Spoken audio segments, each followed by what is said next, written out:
We've grown accustomed to believing that modern civilization, with its mortgage rates, lawsuits, and private property protections, is a product of the Enlightenment, or, at the very least, Roman law. But the paradox is that the operating system currently running your banking software and global courts was written nearly 4,000 years ago in the dusty plains of Mesopotamia.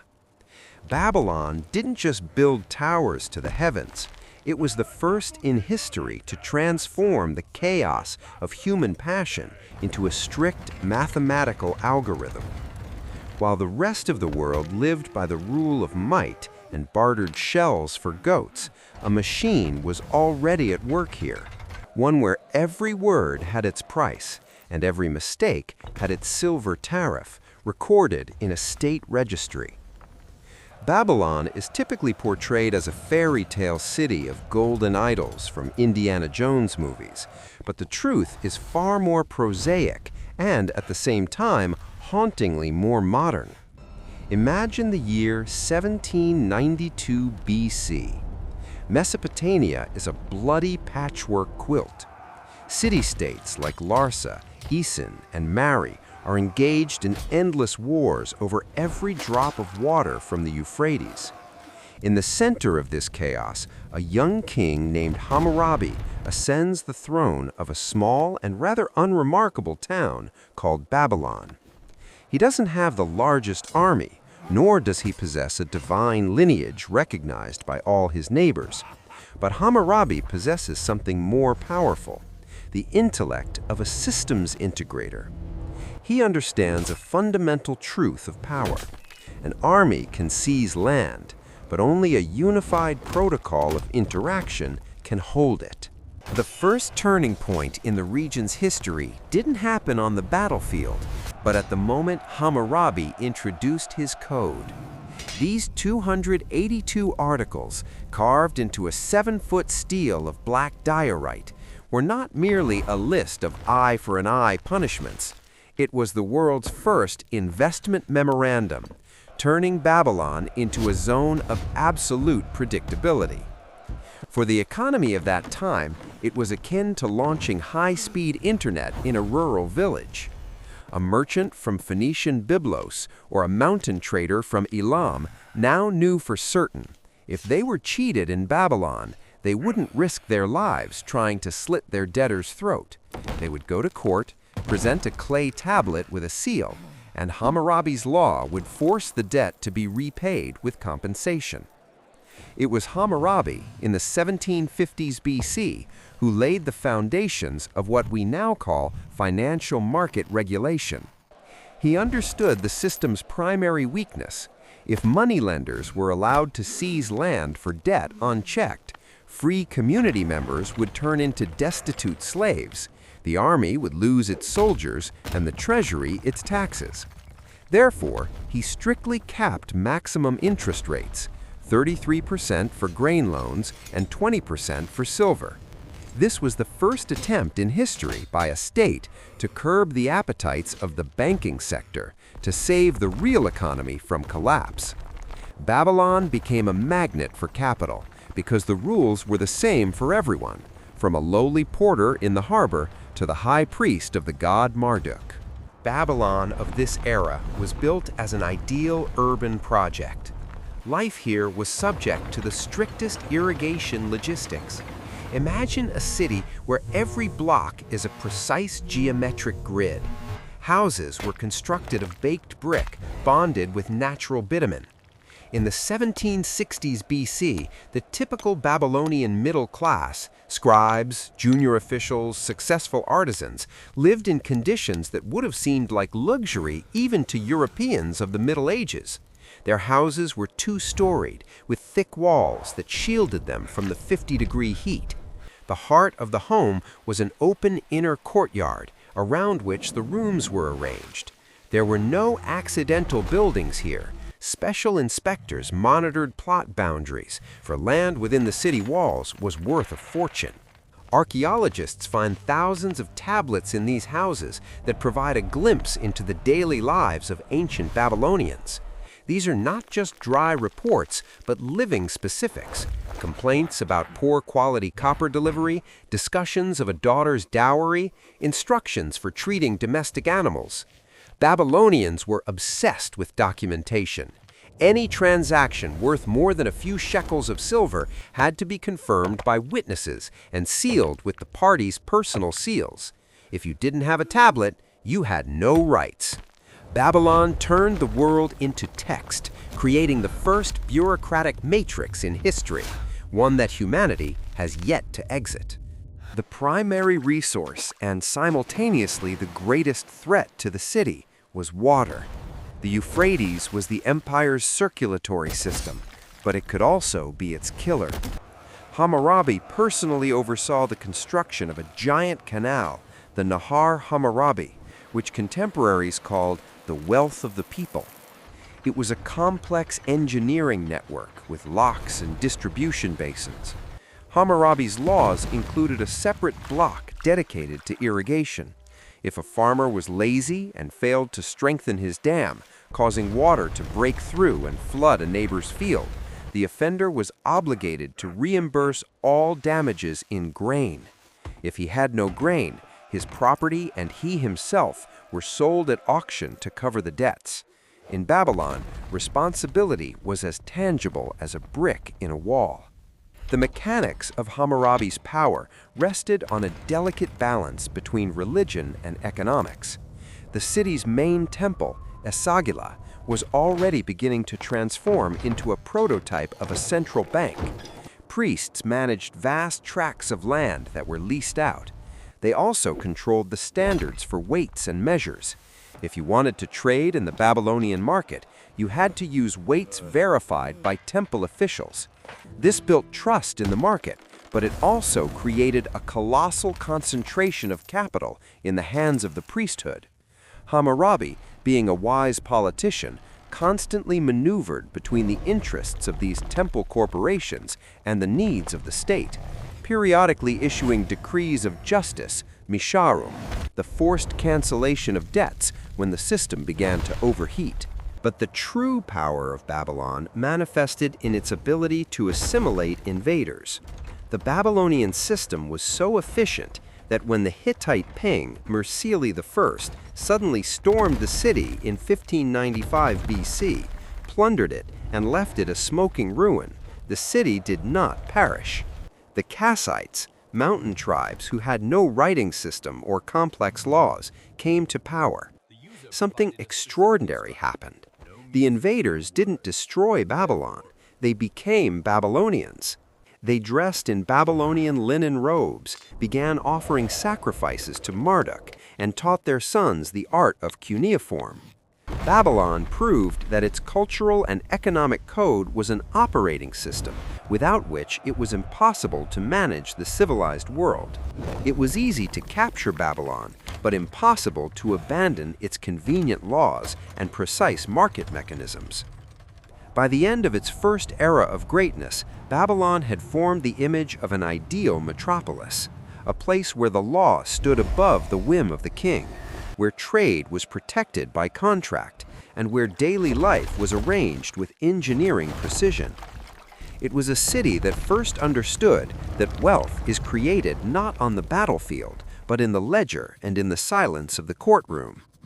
Hammurabi died in 1750 BC, leaving behind not just a territory, but the concept of the state as a service to its citizens, provided those citizens paid their taxes on time and honored the terms of their contracts. The foundation was laid, and upon this foundation, 1,000 years later, something even more grand would rise when Nebuchadnezzar II stepped onto the stage and turned Babylon into the financial capital of the planet. The golden age of Babylon under Nebuchadnezzar II was not merely a period of external expansion. It was the era when the city transformed into history's first global financial bubble. While Hammurabi laid the legal foundation, Nebuchadnezzar, ascending the throne in 605 BC, built upon that foundation a complex economic superstructure that would ultimately doom the empire. He was a man with the ambitions of a demiurge and the grip of a modern CEO of a transnational corporation, understanding that to rule the world, one must control not only territory, but also the flows of goods and capital. Babylon of this era was a giant vacuum, sucking in gold, talent, and resources from across the Near East. Imagine a metropolis with a population exceeding 200,000 people. While the rest of the world lived in single-story huts of straw and mud, Babylon reached for the sky. Nebuchadnezzar understood that ideology required visual reinforcement to paralyze the will of any enemy before they even reached the city. He built the Ishtar Gate, a triumphal entrance clad in sky-blue glazed bricks. Producing such glaze in the 570s BC required sophisticated chemical laboratories and massive kilns capable of maintaining temperatures above 1100 degrees Celsius for days on end. Each of the 575 dragons and bulls on the walls was a unique masterpiece, designed to instill in every visitor the feeling of entering the dwelling of living gods, where resources were infinite and technology was incomprehensible. But while crowds of stunned pilgrims craned their necks at the gold of the seven-tiered ziggurat Etemenanki, true power was being forged in the shadows of the temple quarters. It was here, in the mid-6th century BC, that the legendary banking house of the Egibi family flourished. These were no mythical characters, but a very real dynasty, whose archives, spanning 5 generations and recorded on thousands of clay tablets, became for us a textbook of ancient capitalism. The Egibi were the Rothschilds and Morgans of their time in one person. They were the first to realize that one cannot get far on simple loan interest alone. One must control the market structure itself and the mechanisms of exchange. By the 580s BC, a merchant in Babylon no longer had to carry heavy bags of silver bullion. It was enough to possess a credit history and a clay tablet ordering the Egibi banking house to transfer a specific sum to another party's account. This was the world's first system of checks, deposits, and clearing operations. The Egibi invested in real estate, bought up entire blocks for rent, financed international caravans, and were the first to introduce a system of futures for the harvest of dates and grain. They effectively traded in time and expectations, securing profit today for goods that would only be grown a year later. The Babylonian economy became so complex and interdependent that Nebuchadnezzar II's state administration could no longer function without the private capital of these banking houses. The king's power now rested not only on the bronze spears of his guard, but on the credit lines opened to him by priests and bankers. The daily life of a Babylonian citizen during this golden age was the embodiment of ancient luxury bordering on excess. Imagine the city's main artery, the processional way. It was paved with massive slabs of white limestone and red breccia, brought from distant northern mountains at the cost of hundreds of slaves' lives. Beneath this luxurious pavement lay a sophisticated storm sewage system, while the road was lined with walls adorned with reliefs of 120 roaring lions. A typical home of a wealthy merchant or a high-ranking scribe spanned 150 to 200 square meters. Inside, the walls were meticulously leveled with lime and often painted with frescoes, while the floors were laid with fired tile. Interiors were decorated with furniture made from imported Lebanese cedar, inlaid with ivory and Afghan lapis lazuli. Babylonians of the time were literally obsessed with personal hygiene, fashion, and aesthetics. Archaeologists find copper razors, complex makeup kits, bone combs, and delicate glass perfume bottles in residential quarters. This was history's first society of total, conscious consumption. In the city's markets, one could buy absolutely everything the known world produced, from tart Greek wine in amphorae to Phoenician purple, which was valued more than gold, and exotic spices from India delivered via the Persian Gulf. Yet behind this eternal celebration of life stood the brutal mechanics of social segregation and exploitation. In 586 BC, Nebuchadnezzar finally took Jerusalem after a long siege.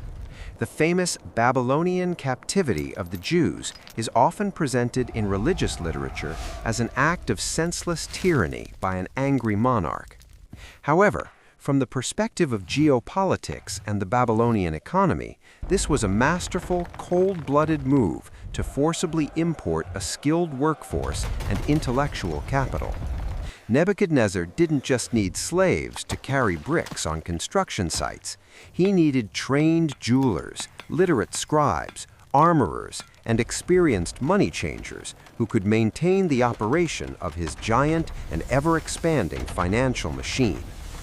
Babylon deliberately turned into a melting pot where dozens of deported nations worked toward one great goal: the multiplication of the metropolis's brilliance and liquidity. Nebuchadnezzar too also understood that absolute power is, above all, the control of information and time. The Tower of Babel, rising 91 meters above the flat Mesopotamian plain, was not just a religious ziggurat. It was the world's largest scientific center and observatory. It was here that priest astronomers in the 6th century BC created the matrix for measuring reality that we still use today without a second thought. They finally divided the circle into 360 degrees, the year into 12 months, and the week into 7 days, linking each day to a specific celestial body. This was not an exercise in pure science. A precise calendar and the ability to predict celestial cycles were critical for planning agricultural work in the irrigation system and, more importantly, for the precise calculation of interest on long-term loans. Time in Babylon was officially equated with silver.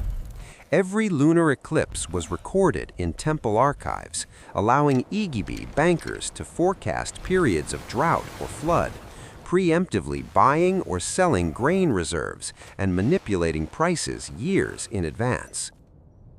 One of Nebuchadnezzar's most ambitious and mysterious projects was the Hanging Gardens. The historical paradox is that archaeologists still argue over their exact location, but the legend of them became a powerful tool of Babylon's soft power. According to tradition, the king built them for his wife, Amytis, daughter of the Median king Cyaxares, who was stifled in dusty, flat Babylon and longed for the green forests of her homeland. From an engineering standpoint, it was an absolute masterpiece of irrigation for its time. Multi-level terraces planted with exotic trees and shrubs were watered by a hidden system of screw pumps that lifted water from the Euphrates to a great height. This was an act of conspicuous consumption of the highest order. In an arid country where every liter of water was accounted for and distributed by strict quotas, the king spent entire artificial rivers to maintain a private oasis in the heart of the desert. It was meant to prove to the whole world Babylon had conquered not only its enemies, but nature itself, reshaping the landscape at its will. However, behind the dazzling facade of blue gates, golden domes, and hanging gardens, systemic errors began to rapidly accumulate. Nebuchadnezzar's construction megaprojects and the maintenance of a colossal mercenary army armed with the latest technology required more and more silver. The tax burden on the provinces became unbearable, causing hidden ferment on the empire's outskirts. Within the city itself, temple corporations, which controlled nearly 60% of arable land, began to openly conflict with the royal administration for control over resource distribution. Babylon turned into an overheated financial bubble where the cost of living rose faster than the real incomes of the population. Inflation of basic food items became a chronic problem in the 560s BC. The price of a measure of barley could double in a single season due to market speculation. When Nebuchadnezzar II died in 562 BC, he left behind an empire that looked like an indestructible granite rock on the outside, but was eaten away from within by corruption, intrigue, and deep social stratification. His heirs, lacking his iron will and systemic thinking, quickly became mired in palace coups. Power effectively shifted to a board of directors consisting of high priests and the largest creditors. Babylon became too wealthy and attractive an object for external aggression, yet too fractured within to defend its treasures. Only the final act remained, a grand betrayal of the elites that would conclude the 3,000-year history of the great city, leaving behind only fused bricks and the eternal legend of a hubris for which sooner or later one must pay in silver and blood. When a system becomes too complex, it begins to devour itself. By the middle of the 6th century BC, Babylon had reached the pinnacle of its power, but this peak marked the beginning of a fatal slide into the abyss. The paradox of the great city's finale lay in the fact that it was ruined not by external enemies or primitive barbarians, but by its own elite, who at some point decided that the stability of capital was more important than the sovereignty of the state. This was history's first color revolution, orchestrated by bankers and priests against their own king. After the death of Nebuchadnezzar II in 562 BC, the empire plunged into a carousel of coups. In 7 years, 3 rulers were replaced until Nabonidus, a tragic and highly unusual figure, ascended the throne. He is often called the archaeologist king. Nabonidus was an intellectual who was more interested in excavating ancient temples and restoring thousand-year-old cults than in the current balance of the military budget. He committed what was considered political suicide in Babylon. He entered into direct conflict with the corporation of priests of the Esahila temple. The conflict was purely economic. The priests of Marduk had by that time turned into the largest landowners and holders of cash. They paid no taxes, controlled the courts, and dictated grain prices. Nabonidus attempted to carry out a religious reform, bringing to the forefront the moon god Sin, whose temple was in Haran. In reality, this was an attempt to nationalize church lands and assets. The elite's response was instantaneous. When Nabonidus left for the Arabian oasis of Tema for 10 years, leaving the city to his son Belshazzar, the priests and bankers of the House of Agibbi began secret negotiations with a formidable new power rising in the east, the Persian king Cyrus the Great. Daily life in Babylon during these final decades of independence was saturated with a premonition of the end, masked by even more insane luxury. The markets still smelled of Indian incense, and in the taverns by the Ishtar Gate, Greek mercenaries drank away their wages, but the social fabric of the city was tearing. Inflation for barley and dates in the 540s BC was skyrocketing. The wealthy built even higher walls for themselves, while the poor, entangled in the debt networks of banking houses, no longer saw any point in defending walls that did not belong to them. Babylon became a city where everything was for sale, and this became its death sentence. In 539 BC, Cyrus the Great crossed the border. His army was massive, but he knew that Babylon was a tough nut to crack. The city's walls were designed to withstand a 10-year siege. Within the city limits were vast fields for growing grain and inexhaustible supplies of water from the Euphrates. However, Cyrus did not have to storm these walls. On October 12, 539, an event occurred that would forever go down in the annals of history as an example of grand betrayal. The priests of Marduk opened the gates to the enemy. They announced that Marduk himself had abandoned Nabonidus and chosen Cyrus as his true representative. It was the deal of the century. Cyrus gained the wealthiest city in the world without a single scratch on its azure walls, and the Babylonian oligarchy received guarantees of the inviolability of their deposits, lands, and tax exemptions. The famous Cyrus Cylinder, which is today called the First Declaration of Human Rights, was actually a clever legal confirmation that under the new regime, the banker's property would remain safe. Babylon ceased to be the capital of an empire, turning into the wealthiest satrapy, province of Persia. But it was at this moment that it began to die physically, losing its status as a center of decision-making. Persian rule lasted for 2 centuries. Babylon was still magnificent, but its resources now worked toward the construction of other capitals, Susa and Persepolis. Every year, the city paid the Persians a colossal tribute, about 30 tons of silver. This bled the economy dry. When Alexander the Great appeared on the horizon in 331 BC, history repeated itself. After the Battle of Gaugamela, Babylon once again opened its gates to the conqueror.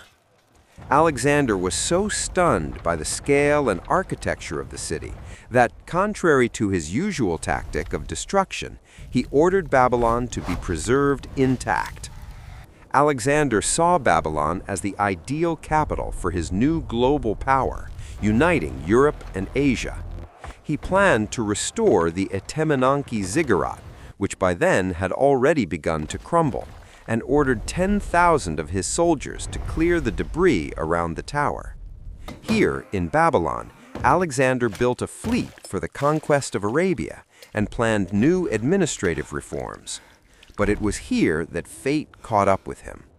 In June 323 BC, after endless feasts in Nebuchadnezzar's summer palace, the great conqueror died of a sudden fever at the age of 32.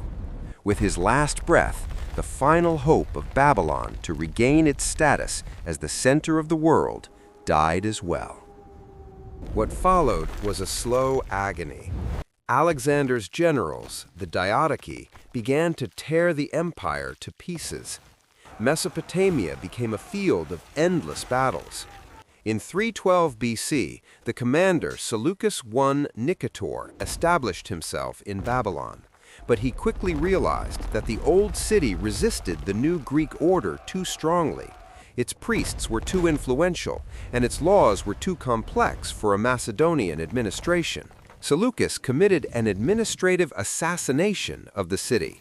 In 305 BC, he founded a new capital 60 kilometers away, Seleucia on the Tigris. This was not destruction, it was a dismantling. Seleucus ordered the majority of Babylon's population to be relocated to the new city. Administrative resources, trade routes, and investments left. The canals, which required the annual labor of thousands of people to clear of silt, began to clog. The Euphrates, the city's eternal provider, began to change its course due to the destruction of dams during the wars, moving away from once luxurious quarters. The land, oversaturated with salt due to centuries of irrigation, ceased to yield crops. By the beginning of the Common Era, Babylon presented a ghostly sight. The Greek geographer Strabo, visiting these places, wrote laconically, "The great city has become a great desert." By the 7th century AD, when the Arabs arrived in Mesopotamia, all that remained of Babylon were strange mounds that locals called Qasr, the castle. People forgot not only the laws of Hammurabi, but even the very name of the city. Bricks from Nebuchadnezzar's walls, on which the stamp of the great king could still be discerned, were pried out and used to build huts in neighboring villages. The greatest metropolis in history literally dissolved into the daily lives of those who could no longer read cuneiform. But the finale of Babylon is not the end of its story. The paradox is that, having disappeared physically, the city finally migrated into our DNA. We still divide the hour into 60 minutes and the circle into 360 degrees because the astronomers of the Edamananki ziggurat decided so. We still use the concepts of a legal entity, interest on a deposit, and the inviolability of private property, which were refined in the offices of the House of Agabe and in the Code of Hammurabi. Babylon created the matrix of civilization in which we live today, without even realizing it. The main conclusion of this 3,000-year drama is simple and terrifying. Empires do not perish by the swords of enemies. They perish when the complexity of the system exceeds the elite's ability to manage it, and when the greed of bankers becomes stronger than a nation's sense of self-preservation. Babylon showed us how to build an ideal world of consumption and law, but it also showed how easily this world turns into dust if its only meaning becomes numbers in a ledger. Nebuchadnezzar's gold has long been melted down. The lapis lazuli of the Ishtar Gate has crumbled, but the algorithms of power and money created on the banks of the Euphrates continue to rule the planet. Babylon has not died, it has simply become invisible. And as long as we believe in the power of a contract and the value of paper money, we all remain subjects of the great and eternal empire that once arose among the sands of ancient Iraq. Babylon fell because its inhabitants learned how to value everything, but in the end they ceased to value freedom itself and their own history. This is a lesson that is more relevant today than ever. The true power of a state is not in the height of its towers, but in whether people are ready to defend those towers, not for silver, but out of conscience. Babylon did not understand this, and so today we seek its traces in the dust of centuries, trying to decipher the code of a civilization that knew everything about money, but forgot about the soul.